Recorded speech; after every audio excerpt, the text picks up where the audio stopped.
Hi everyone, welcome back to my series on local North Bay authors.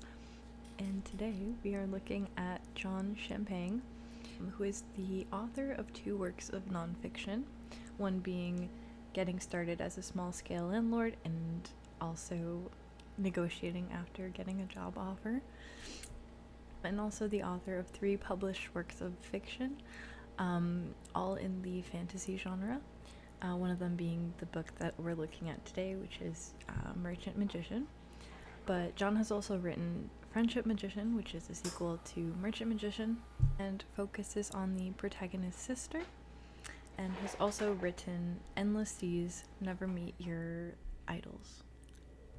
I think I'm going to be titling this video Part 1 for John, because I might make videos on John's other works later on, so planning for the future. So just a little about John. He used to be a professor of computer science and was a software developer who used to write blogs on the side before releasing his books. He grew up in North Bay until he was 18, and has since moved back with his wife in order to be closer with his family, but had moved away in between those times. Today we're looking at Merchant Magician, which was published in 2021, I think early in the year. I think it was February, but I may have to correct myself later if I'm wrong. John describes this novel, or novella because it's pretty short, as an urban fantasy novel. I would say that this genre classification is essentially just a mix between contemporary and fantasy. And this book in particular features a pretty contemporary world that resembles our own, but it features the presence of fantastical or supernatural beings, so it's kind of a mix between the two, hence urban fantasy. John, please correct me if my definition isn't something you agree with. I will kind of give a summary of the book, but you guys can read John's book. It's available on Amazon. I think the ebook is free, and the paperback is like $3 Canadian. So if you like the excerpts that I showed today, definitely go check them out. Well, I will be linking the book, the Amazon page for this book in the description, so definitely go check that out. But I will still give a summary for convenience sake for this video, just so you guys know what I'm talking about. The book begins on our protagonist's 23rd birthday. The merchant magician is set out to be on his own, to be a self-made man by his father, who was well off due to family inheritance, but wishes for his son that he will earn his own, like the hard way. The merchant magician essentially gets exiled from his family because his dad wants him to be a self-made man. The merchant magician finds himself transported in the middle of the Midwest with nothing but the clothes on his back, and he has to struggle to find a job and someone to take him in and, just get his life going, because he was thrown out into the world with no one to help him.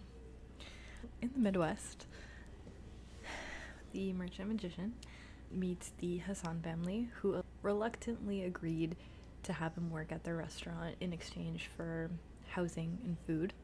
Eventually they allowed him to keep his tips, and he eventually grows pretty close with the family. They have a pretty good relationship, even if the father and the son of the Hassan family are a little bit stubborn about it. During his stay, the merchant magician seeks out a leprechaun to provide goods to, and by goods it can be any object with like personal value, often mistaken as junk or things you get at a thrift store, in exchange for good luck. So to clarify, leprechauns will give you good luck if you give them goods, which are things that people have attachment to. So it could be your childhood blankie or teddy bear. They don't necessarily have a lot of monetary value, but it's like the sentimental value that is like worth a lot to them. He eventually makes a deal with the leprechaun, so saying that the Hassans will be leaving him goods weekly on their windowsill in exchange for good luck divided between the 5 of them. The Hassans are a family of 4, and then Merchant Magician is the 5th one. The division of luck is slightly unfair. So it's half of the luck goes to Merchant Magician, and then the other half gets divided in 4 amongst the 4 family members. I thought that was kind of unfair, but who am I to say? I'm not the luck police. Merchant Magician decides to head out to San Francisco next, now that he's been able to save some money by working for the Hassans. He finds a job there, and then he meets Sheena, who is a co-worker, and he ends up falling in love with her, of course. So Sheena is a co-worker who Merchant Magician ends up falling in love with, of course, but she continuously rejects his advances, but they still maintain a pretty close friendship despite this. I couldn't help but imagine Sheena as Ramona Flowers from Scott Pilgrim vs. the World.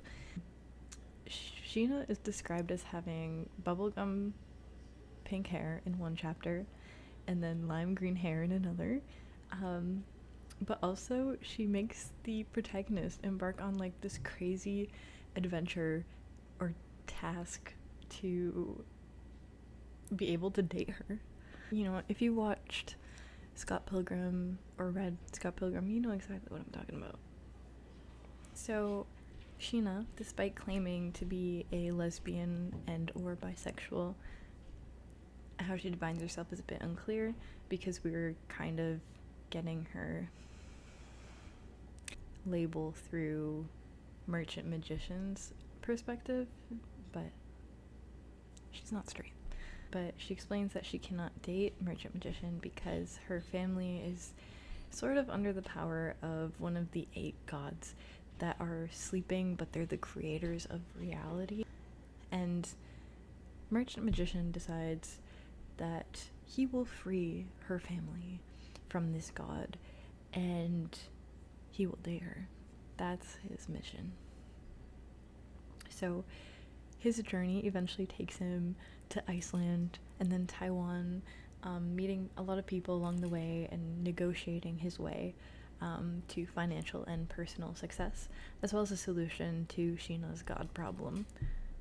So to kind of give like a spoiler, if you don't want to know how it ends, skip ahead. Merchant Magician, alongside Sheena and all the families who are attached to the other 7 gods, or great ones, I think they're sometimes called, they create a plan together to make the gods fall into an even deeper sleep so that the reality doesn't get too disturbed. Because if the gods were to like actually wake up and fight each other, the whole reality would fall apart and things would cease to exist. They just want them to fall into a deeper sleep without these families being under their control, or like they're like, it's like, I think that the families have to like take care of these god things. It wasn't exactly specific what they had to do for the gods. Maybe I misread it or I skipped over by accident, but I'm sorry, John. But anyway, they need to make the gods fall into a deeper sleep so the reality isn't too disturbed, but enough that the families can be free. Their plan ended up being successful, but one change to the reality was the removal of COVID-19. That just isn't a thing that happened anymore in our reality. And despite being successful at releasing Sheena's family from this god, she still doesn't really want to date Merchant Magician. She preferred their friendship. But he says he will continue asking her out until she asks him to stop or she agrees. They skip forward a little bit, and Sheena and Merchant Magician do end up together, and then at the end she's growing out her natural hair color, which I thought was kind of funny. There's this big party at the end where everyone is celebrating Merchant Magician's success. All his friends, family, and acquaintances are there. And yeah, that's pretty much how it ends. And I guess I wondered, did Merchant Magician reach this level of success because he's good at negotiating and figuring his way through the world? Or was it just the luck that he got from the leprechaun? Who knows? We will never know. It's ambiguous. But this is how it ends. To kind of get into my analysis, I will say that one of the most prominent themes throughout this novel is negotiation. And then knowing that John has also written a nonfiction book on like negotiating after getting a job offer, I think this is very on brand. So let's get into it. So I have a quote. I unfortunately cannot give exact page numbers because I read an ebook version, and then for whatever reason the ebook, depending on the size of your font or like the layout, the page numbers change. So I don't have an accurate page number because I didn't have a physical copy of the book. But hopefully if you're reading an ebook you can Control F find these quotes if you're looking for them. But I will still read them up for you and they'll be on the screen, so don't worry too much. So I would like to begin with a first quote on negotiation, where John writes, "We're all negotiating all the time, pretty much every time we interact with another person." This is a big part of the story, and it speaks to, obviously, like I mentioned already, the nonfiction book that John has written, but also in giving advice. While this book is a fictional one, I think John, as a writer, is trying to teach his readers skills in negotiating without it being too obvious. But I also think that the negotiation also plays a pretty big part in Merchant Magician's like coming of age, because this book is very coming of agey. The 23rd birthday for magicians is like the coming of age. He says it's comparable to like a quinceañera or a bar mitzvah or like that kind of thing. It's where they're viewed officially as adults in their families. And then also with this coming of age, there's a lot of adventure and travel. I also wanted to point out that Merchant Magician does not have an actual name other than Merchant Magician. We don't know what his actual name is. I think this makes him a very flexible protagonist, or even potentially a stand-in for John himself in some ways. Not to say that he is like Merchant Magician is a stand-in for the author, but I think he represents a lot of the goals that John has as a writer. Throughout the whole book, there are many references throughout the whole thing. Sometimes they're references to pop culture, sometimes they're to a historical thing, but John is really writing to you as if you knew or had the same interests that he does to know these references, or the things that he's mentioning. For example, things are always compared to things that you may know, such as like the Medici, Russell Peters, or Smaug in The Hobbit.